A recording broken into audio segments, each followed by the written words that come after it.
A black nurse named Emily faces constant humiliation from the racist Dr. Jackson. But when an unexpected crisis hits, what she does next is unbelievable, as the tables turn in ways no one could have predicted. Will this be the moment that changes everything? Before we get into the story, comment below where in the world you are watching from today. And if you like this story, don't forget to subscribe. As Emily Thompson walked through the folding doors of St. Michael's Hospital, she kept her head up, even though she was carrying a heavy load. She was as used to the bright white walls and busy hallways as her own home. But lately, they felt more like a battlefield than a place to heal. Olivia, Emily's coworker, gave her a warm smile as she walked up to the nurse's station. "Good morning, Emily. Are you ready for today?" Emily smiled and nodded, trying to look happy. Olivia said, "Always ready to help our patients." At that moment, Dr. Henry Jackson walked by, leaving his white coat behind. He only gave Emily a quick look, but his lip curled in a sneer. "I hope Nurse Thompson was able to get my patient files in order this time. We can't have any more mistakes from you." Emily's cheeks burned, but she kept her cool. "Of course, Dr. Jackson. Everything is set up for your rounds." Dr. Jackson's eyes got very narrow. "It had better be. We can't let people like you stop us now, can we?" Those words hurt, but Emily wouldn't show it. He had said worse things before. Instead, she worked on putting the charts in order, her fingers moving quickly and steadily. As the morning went on, Emily found herself helping Dr. Jackson with his rounds. She stood there quietly, took notes, and answered questions when they were asked. But Dr. Jackson seemed to make fun of her in new ways with each patient. As they went from one room to the next, he yelled, "Nurse Thompson, try to keep up. I know your people aren't known for being smart, but please try." Emily bit her lip, her heart heavy. She did not want to defend herself because she knew it would make things worse. She instead used her energy to care for her patients, giving them warm smiles and gentle touches that Dr. Jackson didn't seem to be able to do. When they were done with their rounds, Dr. Jackson looked at the interns who were following them. "Pay attention, everyone. Accuracy and smarts are very important in this job. We can't all count on affirmative action to get us through the door," the intern said. Some of them moved uncomfortably and looked at Emily with sympathy, but no one spoke up. It was impossible to hear anything. "Take a deep breath, Emily." Her hands were shaking a little as she held onto her clipboard. She told herself why she was here, even though she was being put down every day. It was not about Dr. Jackson or the mean things he said. It was about the patients who needed her kindness and care. After giving it some thought, Emily straightened up and walked to the next patient room. She had work to do and people's lives to change. And Dr. Jackson's racism wouldn't stop her from doing what she loved. As the afternoon sun shone through the hospital windows, Emily was in room 302 taking care of Mrs. Johnson, an old patient who had just had hip surgery. Emily checked on Mrs. Johnson's health and changed her pillows with kind hands and a warm smile. "Mrs. Johnson, how are you today?" Emily asked, with a kind, soft voice. Mrs. Johnson gave a weak smile. "Much better, sweetheart. What a healing touch you have." Emily was about to answer when Dr. Jackson walked in with a scowl on his face. "Nurse Thompson, why are you chatting when you could be working?" "We have work to do," Emily said, standing up straight. Even though someone had just walked in, she kept a calm face. "I was just making sure Mrs. Johnson was okay, doctor." He laughed. "Dr. Jackson, comfort? We are not here to run a hotel. We are here to heal. Could you tell me her most recent stats?" As Emily started to report Mrs. Johnson's vital signs, Dr. Jackson kept cutting her off, and each time he did, his voice got louder. A small group of students and nurses gathered at the door because of the noise. "For the love of God, can't you read a simple chart right? Damn it," Dr. Jackson yelled as he grabbed Emily's clipboard. He looked at the people watching, his face red with anger.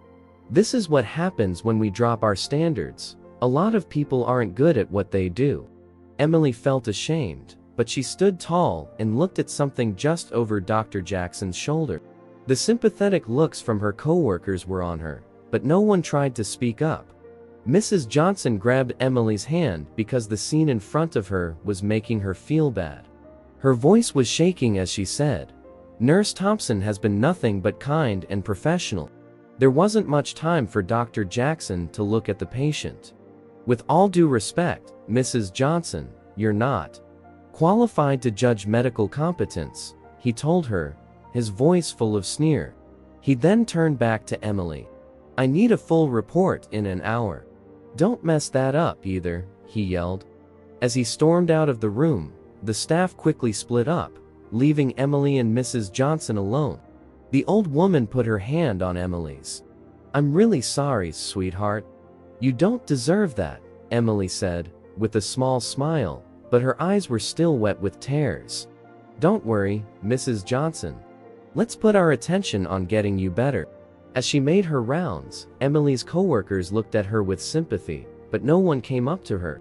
She could hear people talking behind her back and feel the weight of words that were not said. But Emily kept her head up and used her pain to give her patients even better care. Emily finally left the hospital as the sun went down. The weight of the day was dragging her shoulders. She drove home alone, going over Dr. Jackson's harsh words over and over in her head. But when she pulled into her driveway, the simple family home she lived in made her smile a little. Inside, the smell of her mom's cooking filled the room. The parents of Emily, Robert and Evelyn, were already at the table waiting for her. Robert said, his eyes warm with happiness, "There's our girl. How was your day, sweetheart?" After giving it some thought, Emily straightened up and walked to the next patient room. She had work to do and people's lives to change. And Dr. Jackson's racism wouldn't stop her from doing what she loved. As the afternoon sun shone through the hospital windows, Emily was in room 302 taking care of Mrs. Johnson, an old patient who had just had hip surgery. Emily checked on Mrs. Johnson's health and changed her pillows with kind hands and a warm smile. "Mrs. Johnson, how are you today?" Emily asked, with a kind, soft voice. Mrs. Johnson gave a weak smile. "Much better, sweetheart. What a healing touch you have." Emily was about to answer when Dr. Jackson walked in with a scowl on his face. "Nurse Thompson, why are you chatting when you could be working?" "We have work to do," Emily said, standing up straight.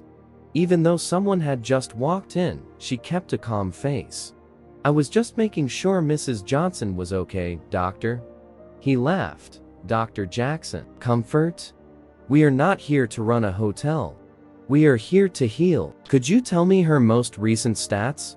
As Emily started to report Mrs. Johnson's vital signs, Dr. Jackson kept cutting her off, and each time he did, his voice got louder. A small group of students and nurses gathered at the door because of the noise. "For the love of God, can't you read a simple chart right? Damn it," Dr. Jackson yelled as he grabbed Emily's clipboard. He looked at the people watching, his face red with anger. This is what happens when we drop our standards. A lot of people aren't good at what they do. Emily felt ashamed, but she stood tall and looked at something just over Dr. Jackson's shoulder. The sympathetic looks from her coworkers were on her, but no one tried to speak up. Mrs. Johnson grabbed Emily's hand because the scene in front of her was making her feel bad. Her voice was shaking as she said, "Nurse Thompson has been nothing but kind and professional." There wasn't much time for Dr. Jackson to look at the patient. "With all due respect, Mrs. Johnson, you're not qualified to judge medical competence," he told her, his voice full of sneer. He then turned back to Emily. "I need a full report in an hour." "Don't mess that up either," he yelled. As he stormed out of the room, the staff quickly split up, leaving Emily and Mrs. Johnson alone. The old woman put her hand on Emily's. "I'm really sorry, sweetheart. You don't deserve that," Emily said, with a small smile, but her eyes were still wet with tears. "Don't worry, Mrs. Johnson. Let's put our attention on getting you better." As she made her rounds, Emily's coworkers looked at her with sympathy, but no one came up to her. She could hear people talking behind her back and feel the weight of words that were not said. But Emily kept her head up and used her pain to give her patients even better care. Emily finally left the hospital as the sun went down. The weight of the day was dragging her shoulders. She drove home alone, going over Dr. Jackson's harsh words over and over in her head. After giving it some thought, Emily straightened up and walked to the next patient room. She had work to do and people's lives to change. And Dr. Jackson's racism wouldn't stop her from doing what she loved. As the afternoon sun shone through the hospital windows, Emily was in room 302 taking care of Mrs. Johnson, an old patient who had just had hip surgery. Emily checked on Mrs. Johnson's health and changed her pillows with kind hands and a warm smile. "Mrs. Johnson, how are you today?" Emily asked, with a kind, soft voice. Mrs. Johnson gave a weak smile. "Much better, sweetheart. What a healing touch you have." Emily was about to answer when Dr. Jackson walked in with a scowl on his face. "Nurse Thompson, why are you chatting when you could be working?" "We have work to do," Emily said, standing up straight. Even though someone had just walked in, she kept a calm face. "I was just making sure Mrs. Johnson was okay, doctor." He laughed. "Dr. Jackson, comfort? We are not here to run a hotel. We are here to heal. Could you tell me her most recent stats?" As Emily started to report Mrs. Johnson's vital signs, Dr. Jackson kept cutting her off, and each time he did, his voice got louder. A small group of students and nurses gathered at the door because of the noise. "For the love of God, can't you read a simple chart right? Damn it," Dr. Jackson yelled as he grabbed Emily's clipboard. He looked at the people watching, his face red with anger. "This is what happens when we drop our standards. A lot of people aren't good at what they do." Emily felt ashamed, but she stood tall and looked at something just over Dr. Jackson's shoulder. The sympathetic looks from her coworkers were on her, but no one tried to speak up. Mrs. Johnson grabbed Emily's hand because the scene in front of her was making her feel bad. Her voice was shaking as she said, "Nurse Thompson has been nothing but kind and professional." There wasn't much time for Dr. Jackson to look at the patient. "With all due respect, Mrs. Johnson, you're not qualified to judge medical competence," he told her, his voice full of sneer. He then turned back to Emily. "I need a full report in an hour. Don't mess that up either," he yelled. As he stormed out of the room, the staff quickly split up, leaving Emily and Mrs. Johnson alone. The old woman put her hand on Emily's. "I'm really sorry, sweetheart. You don't deserve that," Emily said, with a small smile, but her eyes were still wet with tears. "Don't worry, Mrs. Johnson. Let's put our attention on getting you better." As she made her rounds, Emily's coworkers looked at her with sympathy, but no one came up to her. She could hear people talking behind her back and feel the weight of words that were not said. But Emily kept her head up and used her pain to give her patients even better care. Emily finally left the hospital as the sun went down. The weight of the day was dragging her shoulders. She drove home alone, going over Dr. Jackson's harsh words over and over in her head. Emily was on the fence because she didn't want to tell them about her problems. But Evelyn, who was always smart, saw the cloud in her daughter's eyes. "Another bad day with that doctor?" "Pause," she asked. Emily sat down in a chair and nodded. She said, in a voice barely above a whisper, "Sometimes it's just so hard." Robert reached across the table and grabbed her hand. "Emily, you're stronger than you think. Remember what we taught you. Be kind even when people are mean." A faint smile touched her lips. "Strength in hard times." Evelyn agreed, and her eyes lit up with pride. "That's right. Your dad and I didn't have it easy either, but we never let the darkness of the world dim our light." As they ate, Emily was taken back to her childhood. It was clear to her that her dad was always willing to help her with her homework. When he got home from long shifts at the plant, She remembered how her mother was always positive, even when money was tight and chances didn't seem to be plentiful. Your great-grandmother used to say, "A kind heart is a lantern in the dark." "You've got the brightest lantern I've ever seen, Em." Robert spoke up in the middle of her thought. For the first time that day, Emily's tears were tears of thanksgiving. "I wish he could see me as a person instead of just..." "Honey," Edwin gently cut in, "you can't change how other people see you, but you can change how you see yourself. We see a strong, caring woman who every day makes a difference." As the night went on, Emily felt better, as she was with her family and their love and support. She knew that tomorrow would bring new problems, but right now she felt strong enough to deal with them. The next morning, Emily went to the hospital, with her family's support giving her new strength. She walked down the clean hallway, the shiny floor of her shoes making a soft noise. She could hear Dr. Jackson's words coming from around the corner as she got closer to the nurse's station. "I don't know why they keep her around," Dr. Jackson said, with a sneer in his voice.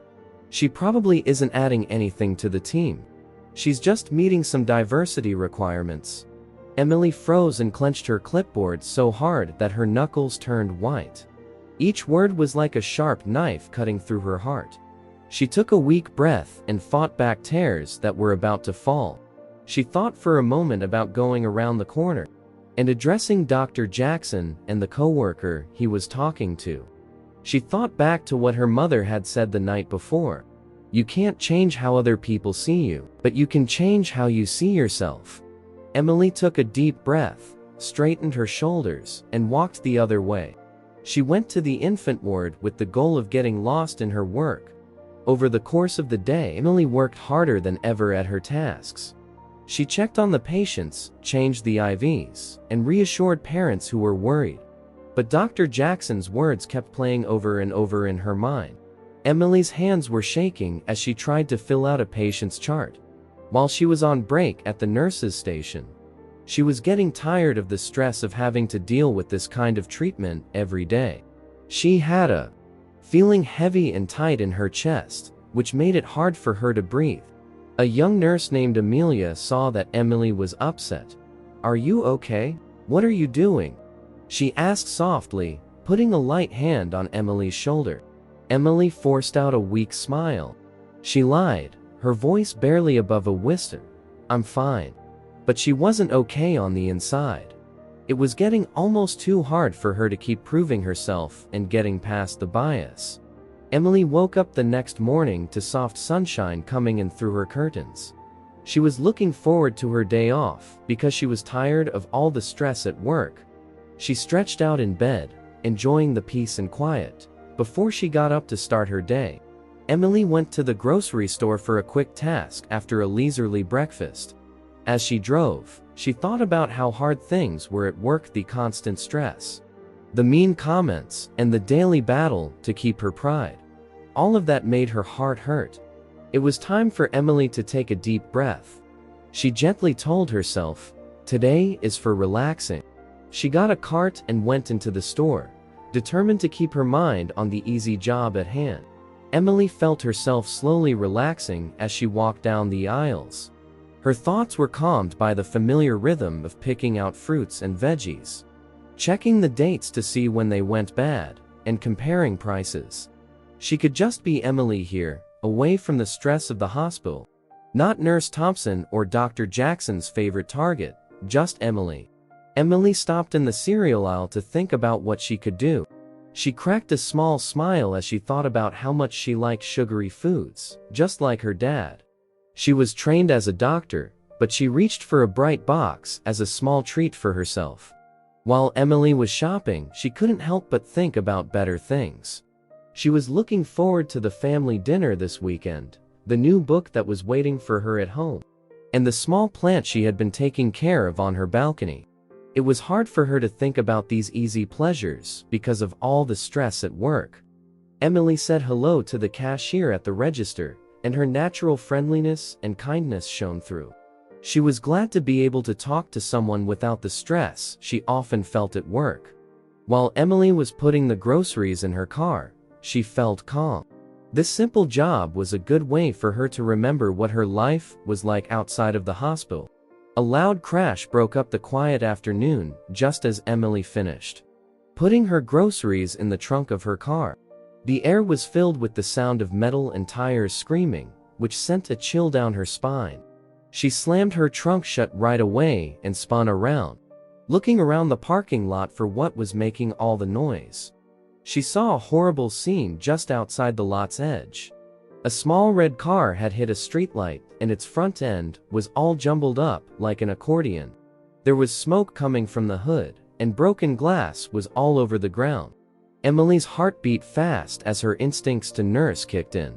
She ran as fast as she could toward the wreckage, already planning what to do in an emergency. As she got closer to the wrecked car, she saw a person slouched over the driving wheel. "Hello, do you hear me?" Emily called out, her voice steady even though she was pumped up with adrenaline. There was no answer. She moved slowly to the door on the driver's side.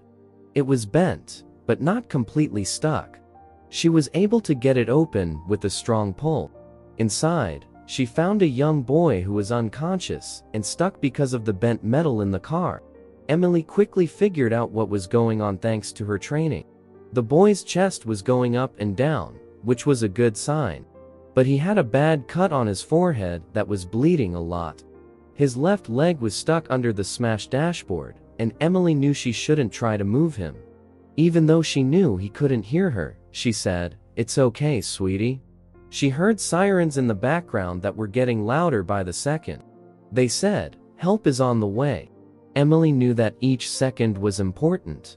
She reached into the car and gently felt for the boy's pulse, being careful not to move him.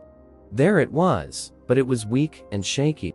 Emily knew she had to act quickly before the rescuers arrived. The smoke from the car's hood was getting thicker, and there was a faint smell of gasoline in the air. She felt her heart race when she realized they were in danger. She told the boy in her sleep, "I have to get you out of here, sweetheart." Emily carefully wrapped her arms around the teen's middle. She was strong in ways she didn't know she had. As she pulled, she took a deep breath and felt the metal groan as it slowly let go of the boy's leg. She finally got him far enough away from the smoking car to be safe. Emily carefully put him on the ground and quickly looked at him to see what was wrong. He had stopped breathing. It didn't take her long to tilt the boy's head back and start CPR. As she began lung compressions, she said, "Come on, sweetheart. Stay with me." A small group of people had formed around her. Some had their phones out to record the scene, while others stood there in shock. But Emily didn't pay attention to them. All she could think about was the beat of her hands on the boy's chest and the number 1234 in her head. She stopped to give the boy to rescue breaths and watched his chest rise and fall with each one. Then she went back to compressions. "Someone call the police," she yelled without stopping her beat. As Emily kept working, the minutes seemed like hours. Even though her arms hurt and her face was wet with sweat, she wouldn't give up. She could hear sirens getting louder in the distance. The boy gasped and coughed. All of a sudden, Emily quickly turned him over on his side while he coughed and took short, rough breaths.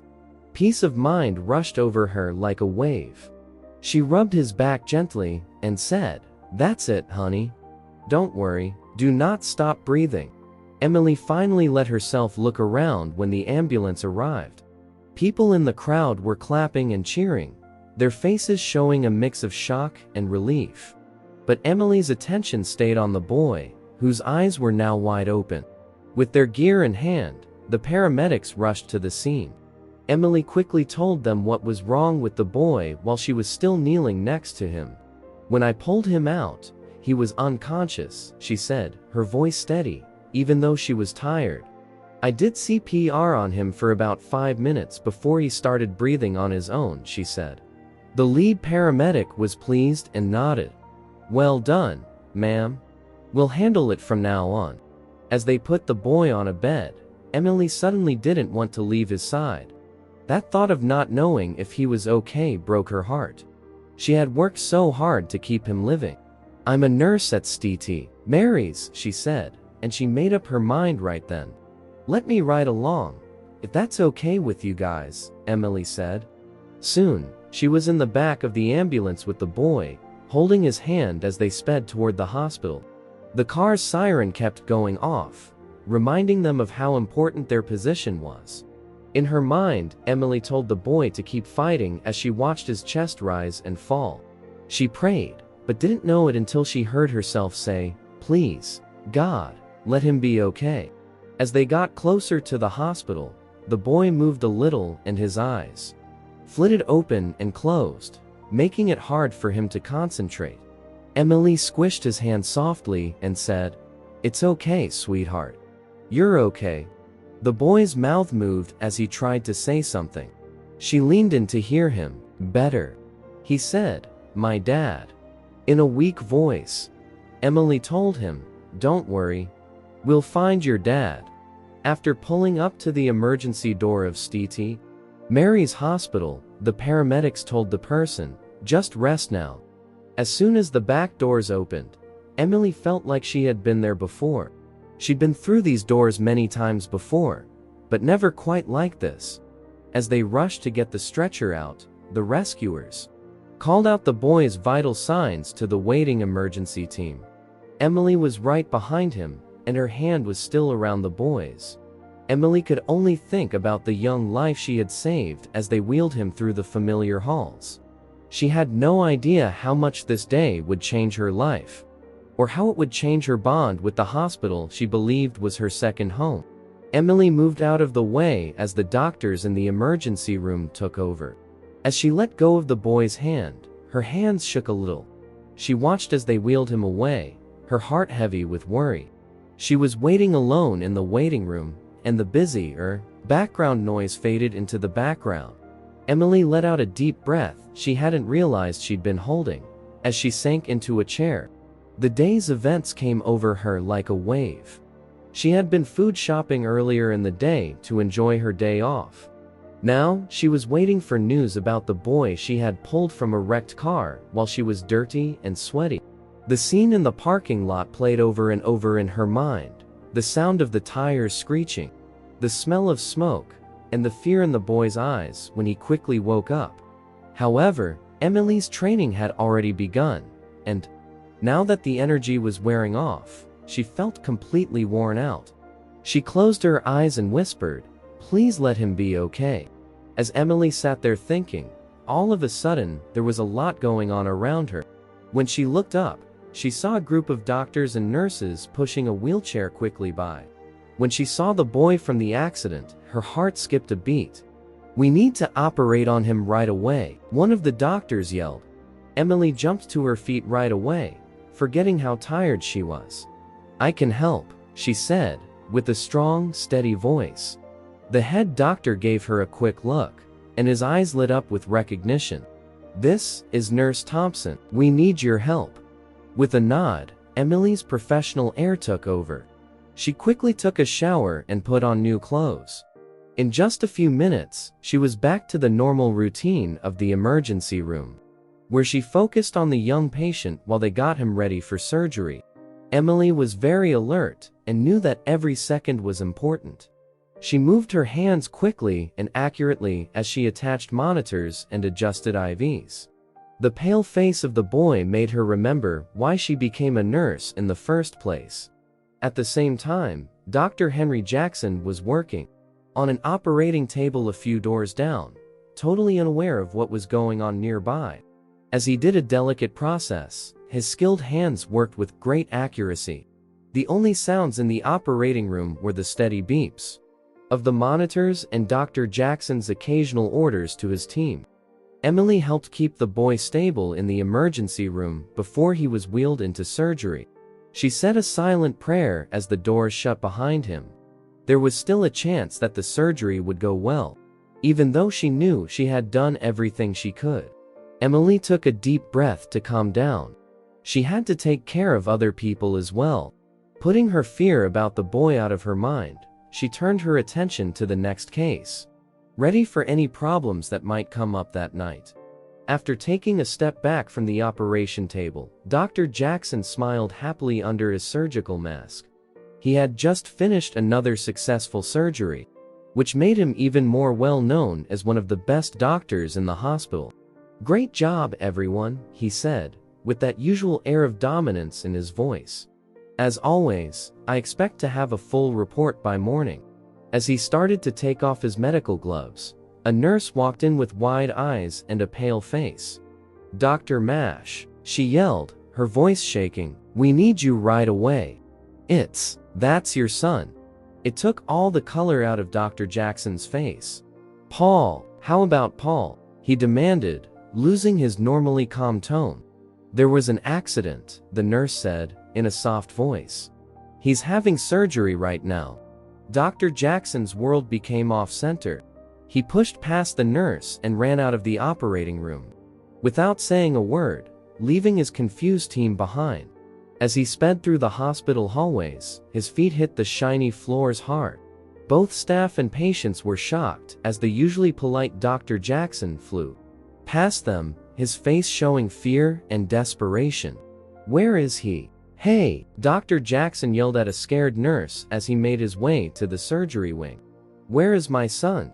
As soon as the nurse pointed to one of the surgery rooms, Dr. Jackson ran straight there. Someone grabbed his arm just as he was about to break through the doors. The doctor was very firm. "Henry, you can't go in there. Everything the surgical team can do is being done." Dr. Jackson's legs gave out, and he fell against the wall. He ran his hands through his hair while shaking his hands. "How? What took place?" he whispered, his voice breaking as the truth of the situation hit him. He lost the normal arrogance that made him who he was and was filled with pure fear. The hospital staff was shocked and silent, as the man they had always thought was invincible broke down in front of them. When Dr. Jackson walked into the emergency room, his eyes were wide with fear, and he wasn't acting like himself at all. Instead, he looked like a father who is scared for his child's life. His heart was racing as he quickly looked around the room. He then saw him. Paul was lying still on his hospital bed, hooked up to different machines by tubes and lines. As Dr. Jackson rushed to his son's side, his breath got stuck in his throat. "Paul," he whispered, and his voice broke. "Oh, Paul." Just as Dr. Jackson reached for his son's hand, he saw Emily standing on the other side of the bed. Her face was filled with worry as she checked Paul's vital signs. The doctor stopped moving for a moment. The nurse, who he had put down and embarrassed many times, was now watching over his beloved son. The comedy of the situation didn't escape him, but he ignored it and only thought about Paul. "Is he all right now?" the doctor asked, in a voice that was barely above a whisper. You could see Dr. Jackson's eyes when Emily looked up. Her eyes didn't show anger or hate. They showed compassion. She said in a soft voice, "He's stable now, Dr. Jackson. The surgery went well, and we're keeping a close eye on him." Dr. Jackson could only nod and not speak. He put a light squeeze on Paul's hand to wake him up. "Your voice stayed steady, Emily. You should know that Paul is here because of a car accident. I was there when it took place. I got him out of the wreck and did CPR on him until the ambulance came." Dr. Jackson was hit hard by what she said. He looked at Emily, and it might have been the first time he really looked at her. The nurse, a woman he had treated badly and thought didn't deserve his respect, had saved his son's life. The only sound in the room was the heart monitor's steady beep.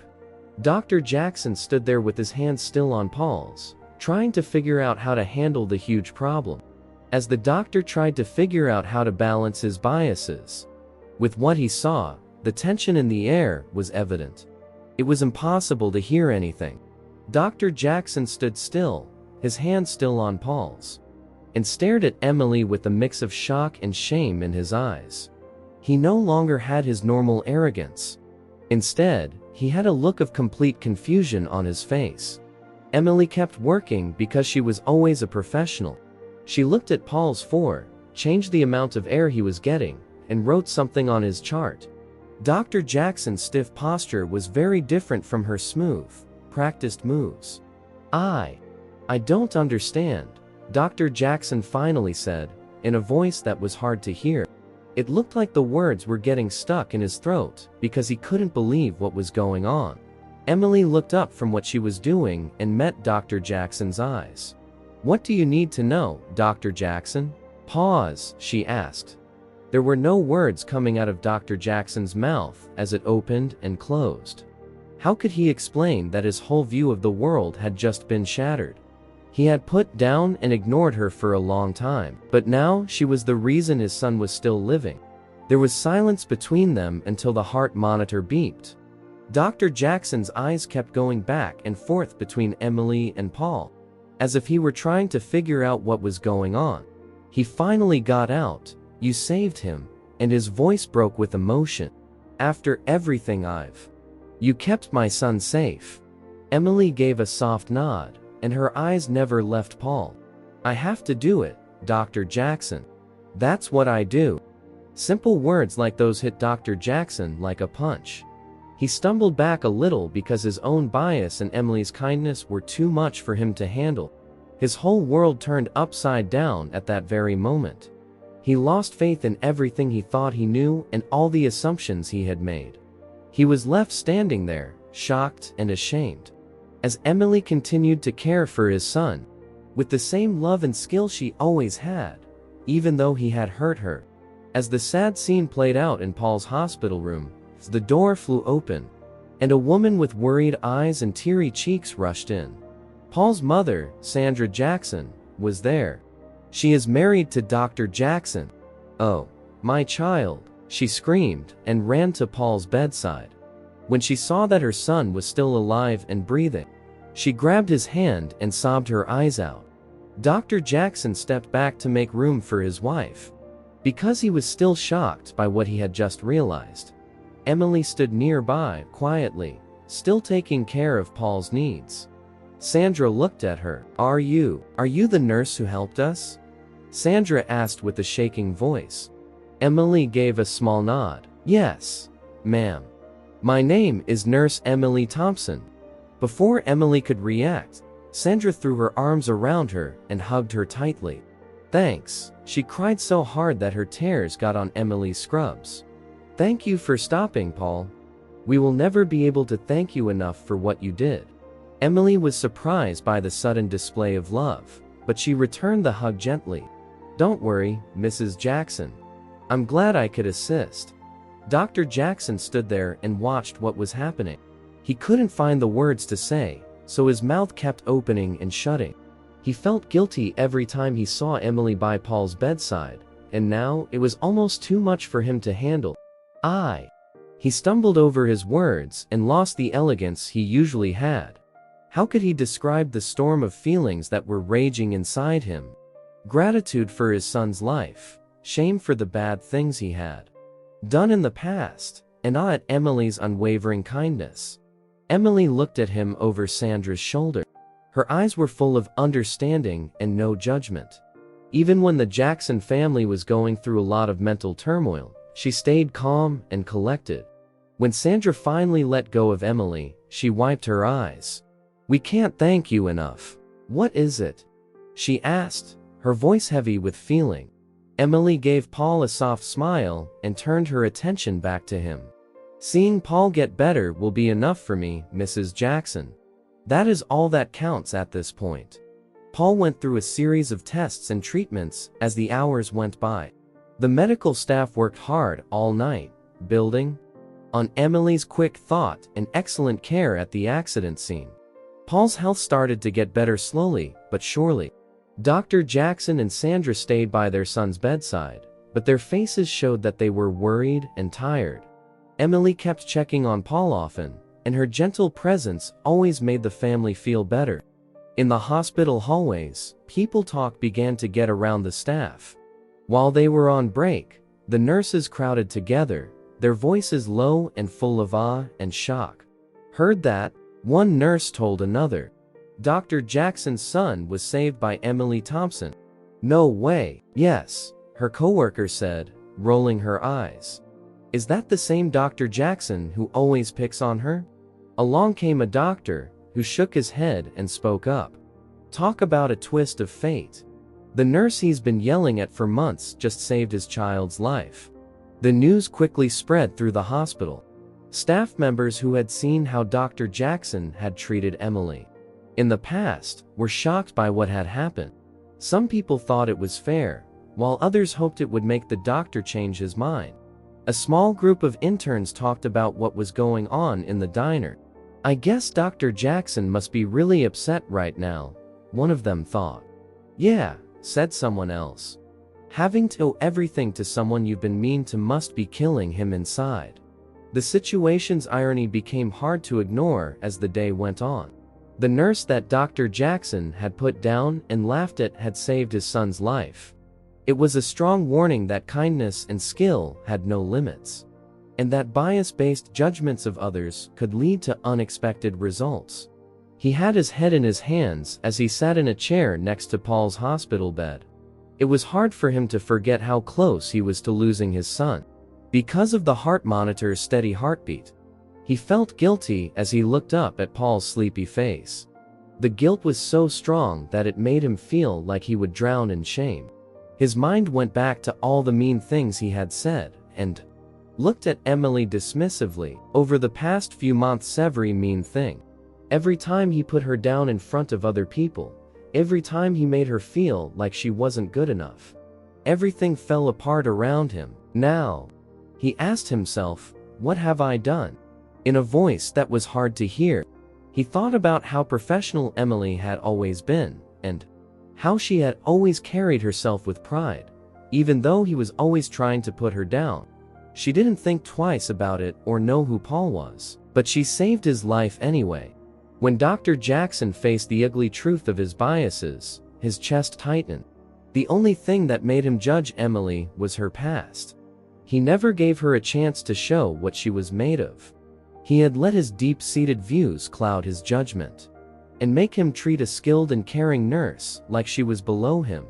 He didn't miss the irony of the situation. The person he had thought wasn't worthy had saved his family.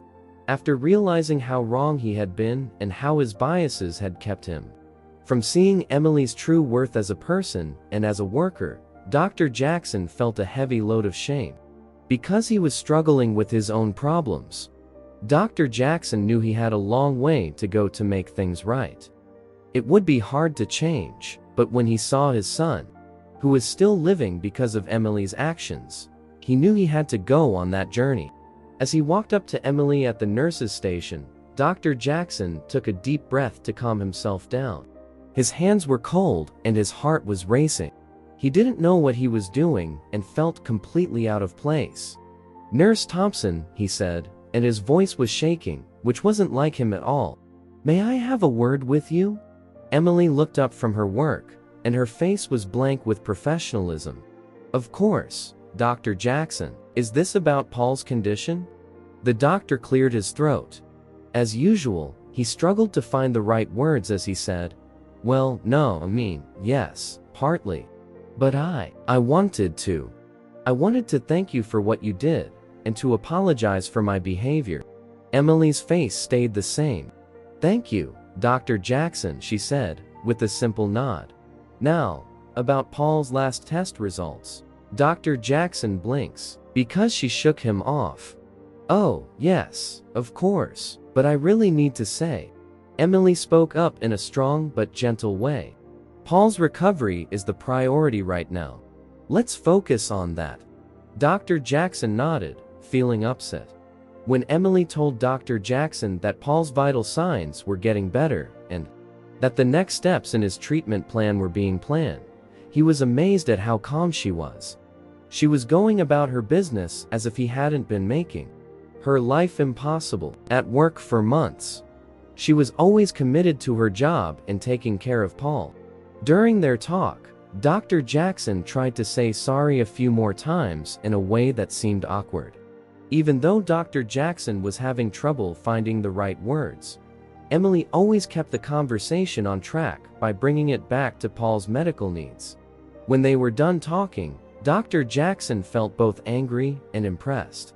He hadn't been able to say sorry properly, but the fact that Emily was focused on what really mattered, his son's health, told a lot about who she was.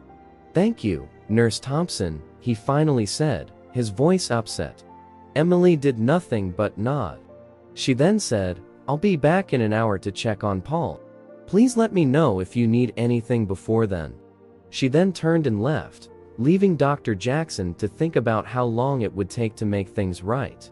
Paul's situation slowly got better over the course of the days. The room in the hospital that used to be full of beeping machines and worried whispers was now filled with soft laughing and quiet talk. Dr. Jackson gave up all of his normal busy schedule to spend all of his time with his sick son.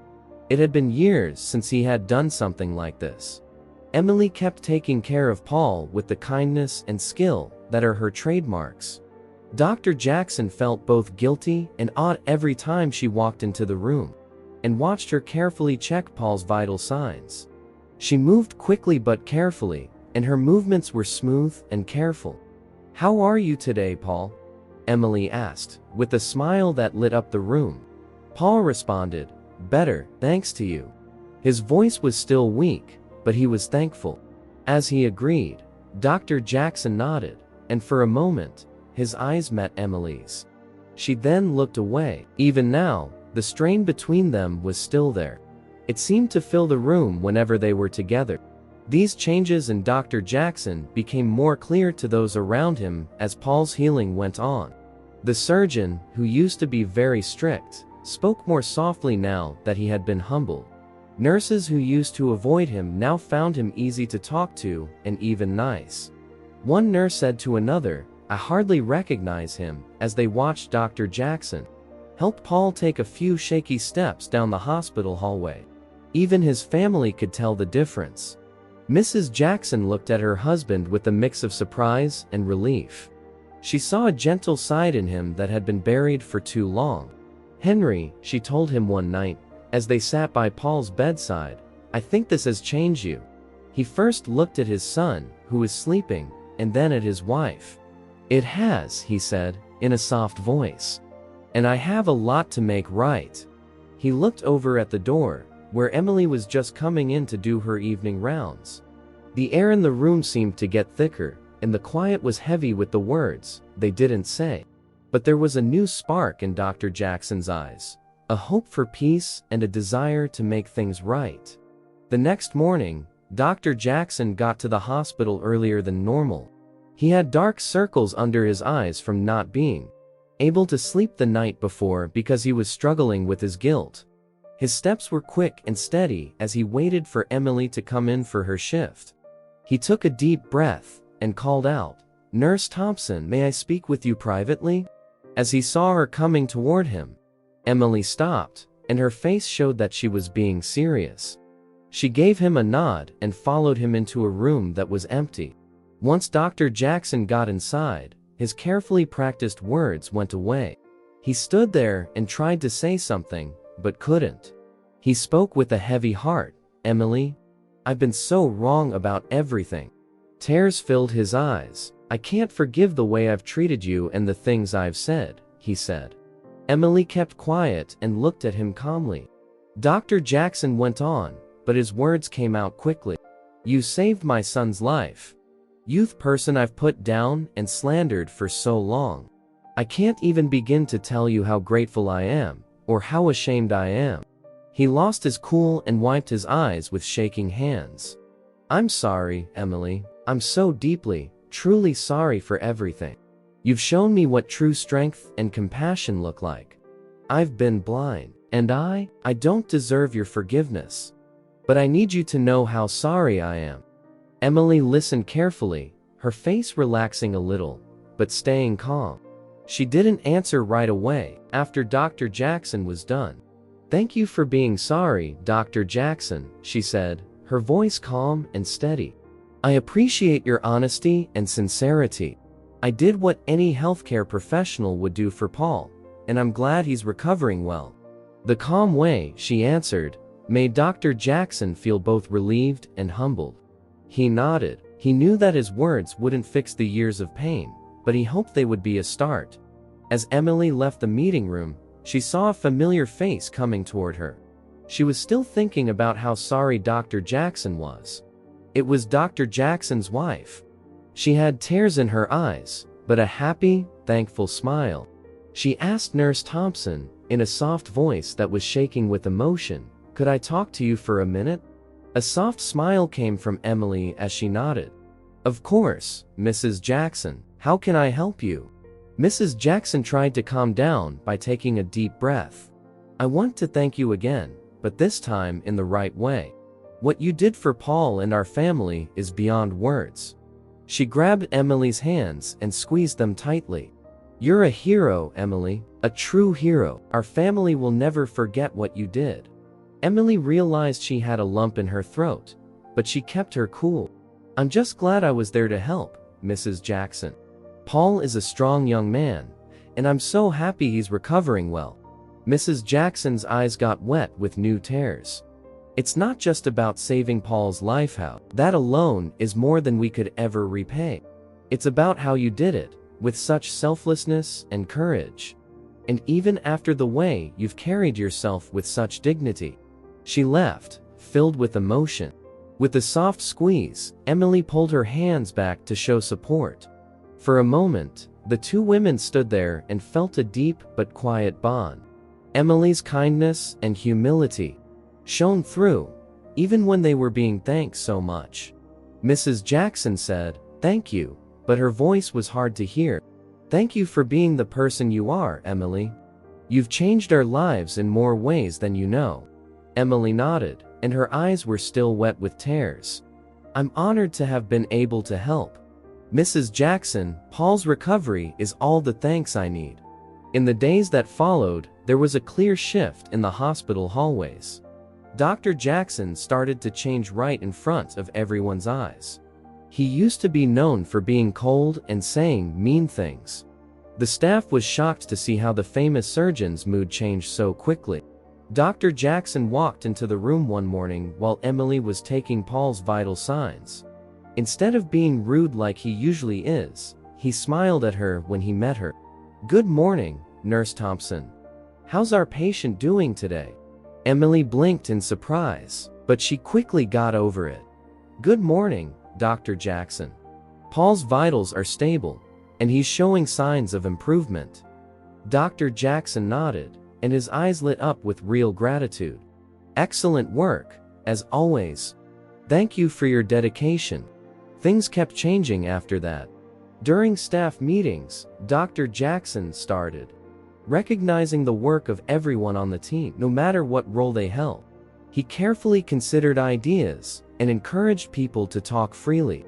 During a particularly difficult surgery, Dr. Jackson shocked everyone by giving praise to everyone on the team.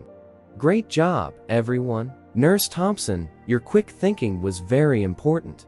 We couldn't have done it without you." His words made Emily feel warm in her chest. It was very different from the insults she was used to hearing. As the weeks went by, Dr. Jackson's renewed respect for more than just Emily grew.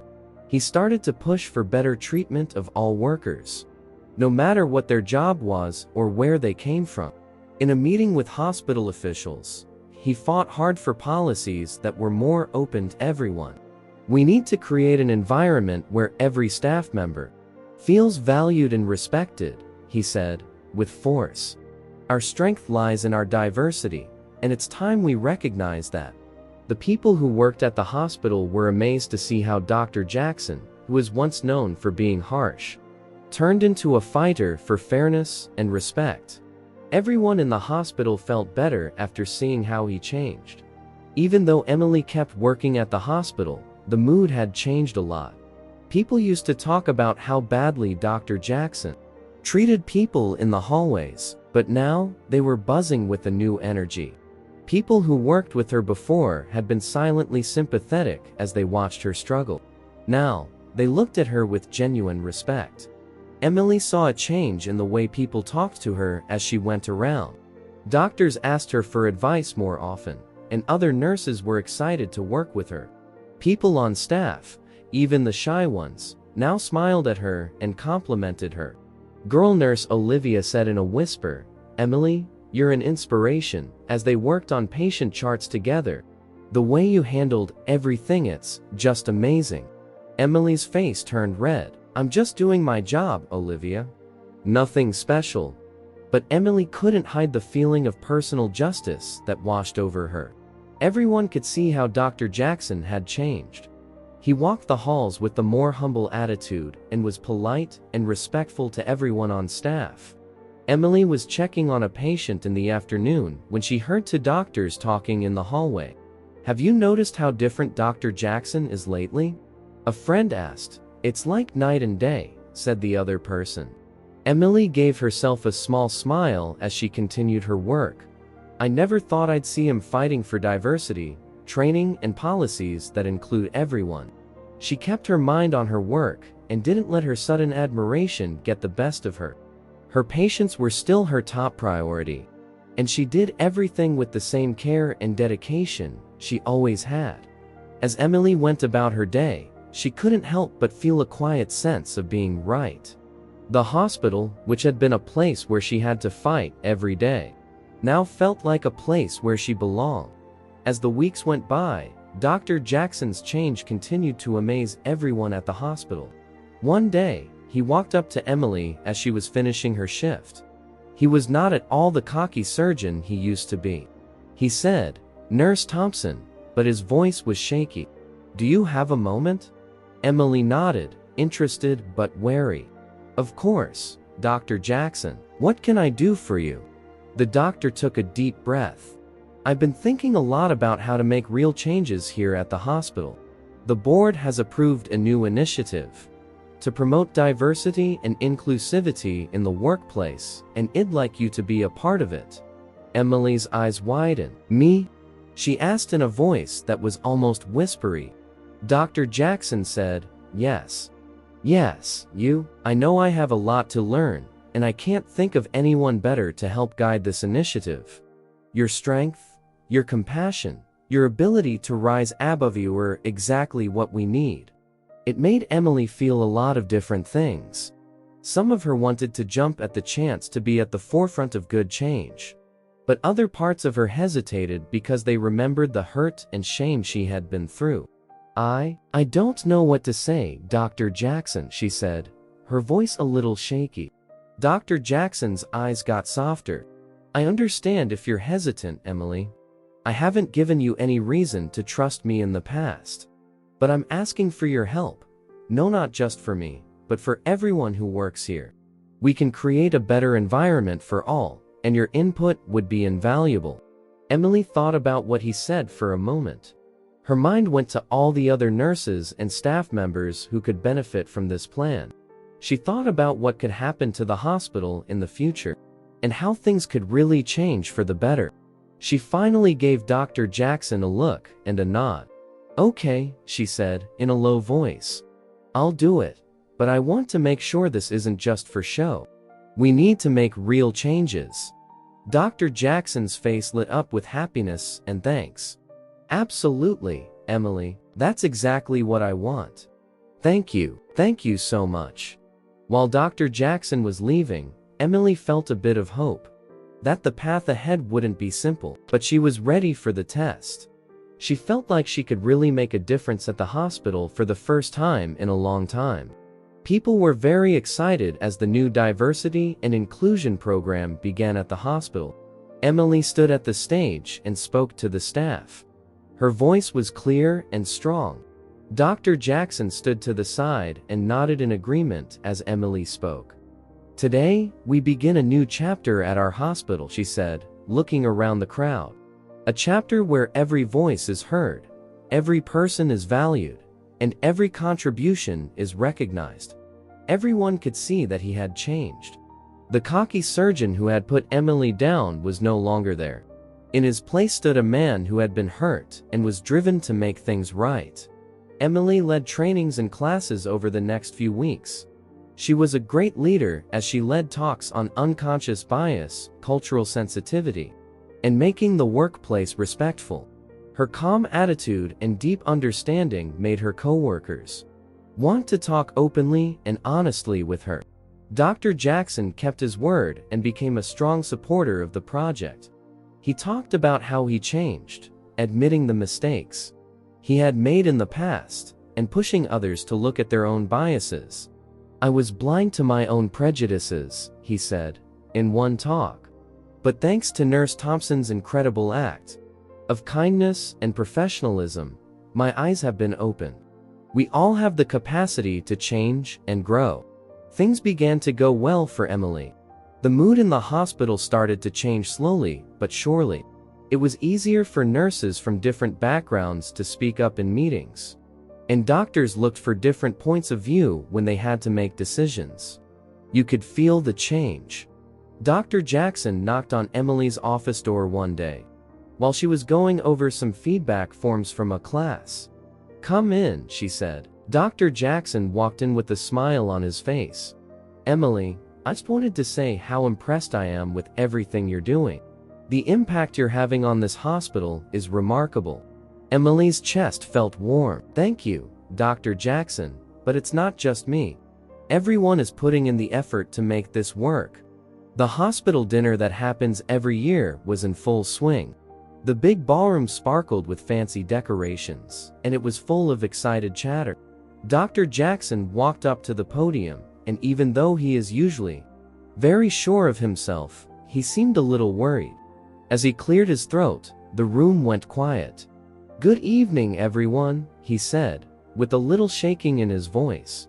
He paused and looked around the crowd until he found Emily, who was standing near the back, and looked surprised by all the attention. "I stand before you tonight not just as a doctor, but as a man who has been profoundly changed. Many of you know Nurse Emily Thompson," Dr. Jackson said next. "But you might not know that she saved my son's life." The crowd let out a collective gasp. Dr. Jackson then talked about the day of the accident. His voice was choked with emotion as he talked about Emily's brave actions. "Emily didn't know it was my son she was saving," he stated. "She did what she did with the same care and skill. She always shows every patient," Dr. Jackson said, with tears in his eyes. "But Emily didn't just save my son. She saved me too. She opened my eyes to the prejudices I had harbored for far too long." Every word was heard in the empty room. A lot of people in the crowd wiped their eyes because Dr. Jackson's speech was so honest. "I had been unfair to Emily," he admitted, his voice breaking. "But when the time came, she didn't hesitate to save my child. She showed me what true compassion and professionalism look like." Dr. Jackson looked at Emily again, and she stood still, her eyes shining with tears that hadn't yet fallen. "Emily," he said, straight to her, "I can never thank you enough for what you've done. You've not only saved my son, but you've also helped me become a better person, better doctor, and a better leader." The crowd cheered, and many people got up to join in. Emily stayed where she was because she was so moved by the moment. She made her way through the crowd as the cheers died down, shaking hands and smiling at her coworkers. The hospital's mood had changed a lot since Dr. Jackson's public apology and the start of the new diversity program. Every area felt the effects of what Emily did and how Dr. Jackson changed in the weeks that followed. Nurses who were afraid to speak up before now felt free to share their thoughts. And doctors who had been quiet before started talking to their coworkers more, no matter what position or background they had. The plan of action. Emily's leadership and Dr. Jackson's full backing made changes that could be seen and felt. All staff members had to go through diversity training, and there were regular open forums to talk about problems of equality and inclusion. Emily saw a new bulletin board when she walked into the hospital hallway one morning. It was full of colorful notes from staff members, telling stories of acts of kindness and support they had seen or experienced.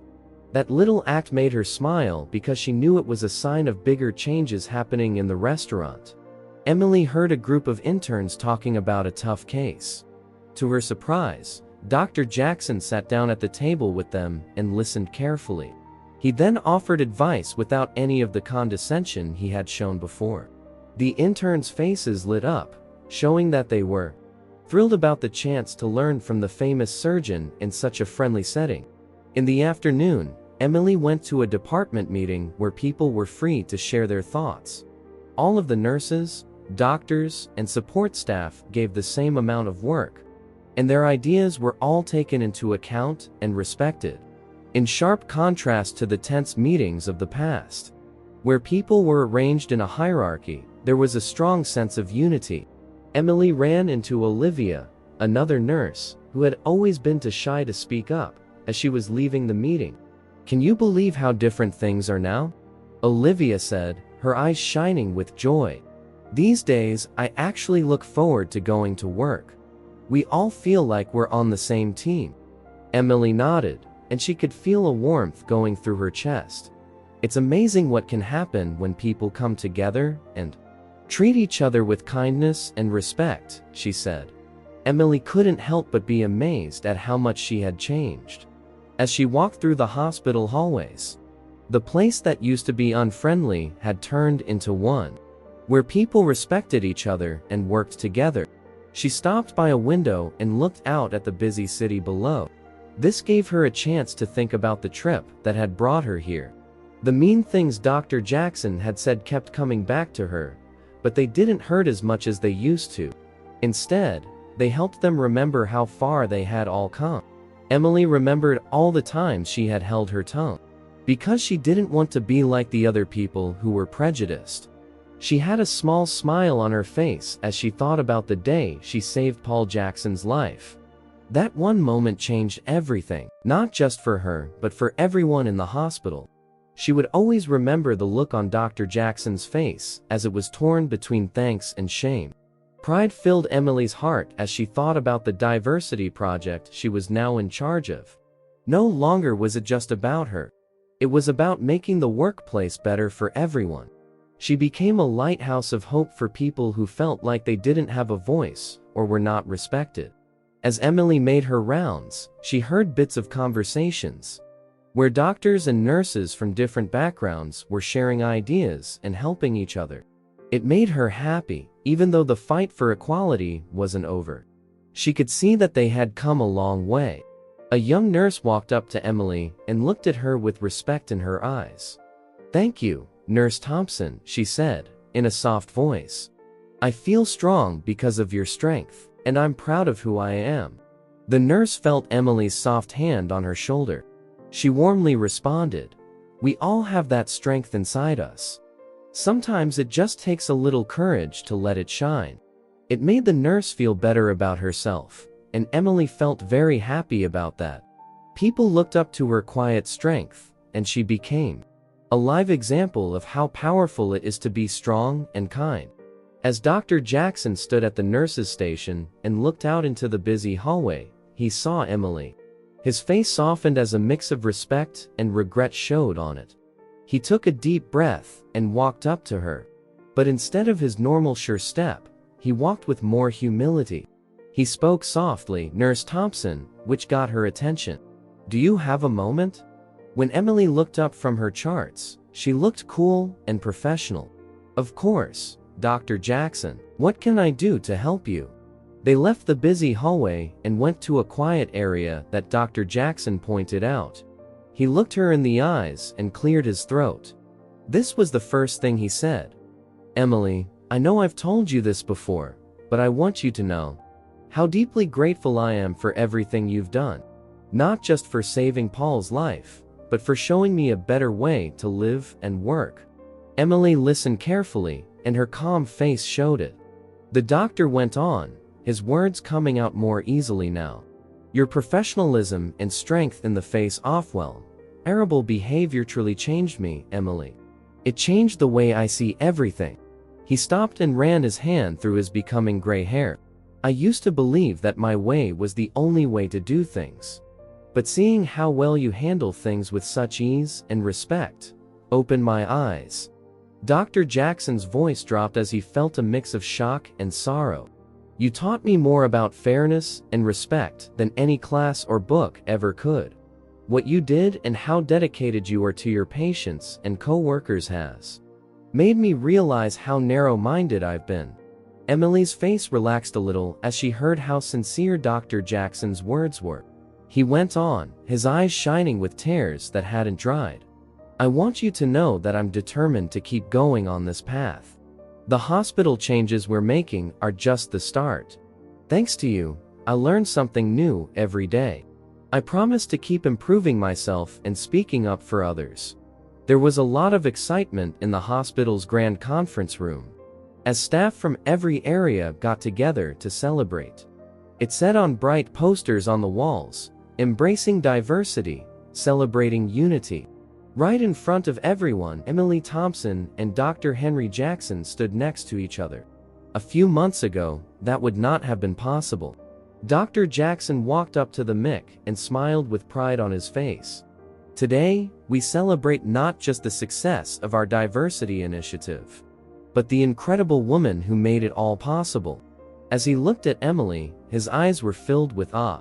"Nurse Thompson, your guidance and unwavering dedication to fair treatment have made our hospital a better place for everyone. You've shown us what real strength looks like." The whole room cheered, and Emily felt warm all the way through her chest. When she looked out at the sea of faces, she saw real smiles and thanks. As the cheers died down, several staff members got up to tell their stories. A young intern spoke up, her voice shaking with emotion. "I wasn't going to speak out when I saw unfair treatment before the effort. But Nurse Thompson taught me that my voice does matter. I now feel strong enough to speak up for myself and others." A doctor who was older and getting close to retirement shared his story. "I have been set in my ways for decades," he said. "But Emily's kindness and patience helped me see how important it is to accept change. This old dog now knows new tricks, thanks to her." The room was filled with laughter, and Emily's eyes started to tear up. She had no idea how much her actions had affected others. The next person to speak was a nurse from the children's ward. She said, with awe in her voice, "Emily has always been a light of hope in our hospital. But seeing her work alongside Dr. Jackson to create real change has inspired all of us to be better to do better." It became clear that the hospital's attitude had changed a lot as more stories came in. There was tension and unspoken anger before, but now there was open conversation and respect for each other. The diversity project didn't just change rules. It also changed people's thoughts and hearts. Stories of change and growth kept coming into the room, and Emily felt overwhelmed by how much their work had helped. As she looked at Dr. Jackson, who stood next to her, he had a look on his face that was equal parts pride and shame. When their eyes met, there was a peace that went between them. After stepping forward again, Dr. Jackson spoke with a heavy voice. His eyes moved around the room as he spoke. "I stand here today not just as a doctor, but as a changed man. Emily Thompson taught me what it means to be kind and work hard. She saved my son's life, and in the process, she freed me from my own wrong ideas." The moment Dr. Jackson turned to face Emily, Emily could feel tears coming to her eyes. "Nurse Thompson," he said, in a voice that was barely above a whisper, "I will never be able to thank you enough for everything. You've shown me that being kind and understanding can bring people together, even when they disagree. You helped me become a better person and didn't give up on me." Emily walked up to Dr. Jackson and shook his hand. The room went quiet as they joined their hands. The crowd cheered and many people wiped tears from their eyes. They respected and understood each other deeply at that moment, which showed how far they had both come. As Emily looked out at the sea of nurses, doctors, and office workers, they were all joined in their desire for fairness and respect. She knew that their trip wasn't over yet, but that they had planted the seeds of change, and they were already growing. While everyone else was having fun, Millie and Dr. Jackson had a quiet moment together. "We've come a long way, haven't we?" "It was soft," Emily said. Dr. Jackson smiled and nodded, his eyes filled with thanks. He said, "We have, and we'll keep going. Let me know in the comments section what interests you the most in this story. It takes me lots of time to put this story together for you. Kindly leave a thumbs up. Subscribe to my channel and share this video. Also, check out our channel for more stories like this. Let's meet over there."